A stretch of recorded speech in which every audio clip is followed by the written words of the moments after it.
Share this with y'all. Y'all know this already. We all know this, but check this out. Something with you. Sean King, who writes for the New York Daily News and who I follow on Twitter. And if you don't follow Sean King on Twitter, do so. Sean King is brilliant. And he writes regularly for the New York Daily News. And he wrote this piece called Why I'll Never Stand Again for the Star-Spangled Banner. And I just want to share 3 paragraphs from Sean's piece about this. He says, first off, he's talking about the Star-Spangled Banner. He says, first off, the song, which was originally written as a poem, didn't become our national anthem until 1931, which was 117 years after Francis Scott Key wrote it. Most of us have no true idea what in the hell we've been hearing or singing all these years. But as it turns out, Key's full poem actually has a 3rd stanza, which few of us have ever heard.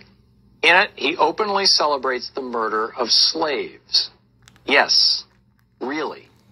It goes like this. No refuge could save the hireling and slave from the terror of flight or the gloom of the grave, and the Star-Spangled Banner in triumph doth wave o'er the land of the free and the home of the brave. And then Sean King goes on to explain what that means. He says, well, it's always been known that the song was written during American slavery, and that when those words about this nation being the land of the free didn't apply to the millions who had been held in bondage, few of us had any idea that the song itself was rooted in the celebration of slavery and the murder of Africans in America who were being hired by the British military to give them strength, not only in the War of 1812, but in the Battle of Fort McHenry in 1814.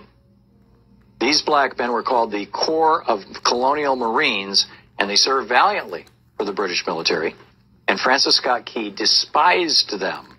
He was glad to see them experience terror and death in war, to the point that he wrote a poem about it, and that poem is now our national anthem. While I fundamentally reject the notion that anyone who owned other human beings was either good, moral, or decent, Francis Scott Key left absolutely no doubt that he was a stone-cold bigot. He came from generations of plantation-owning bigots. Yeah, I don't call them plantations anymore. I call them concentration camps. But anyhow, they got wealthy off of it. Key, as District Attorney of Washington, fought for slavery and against abolitionists every chance he got.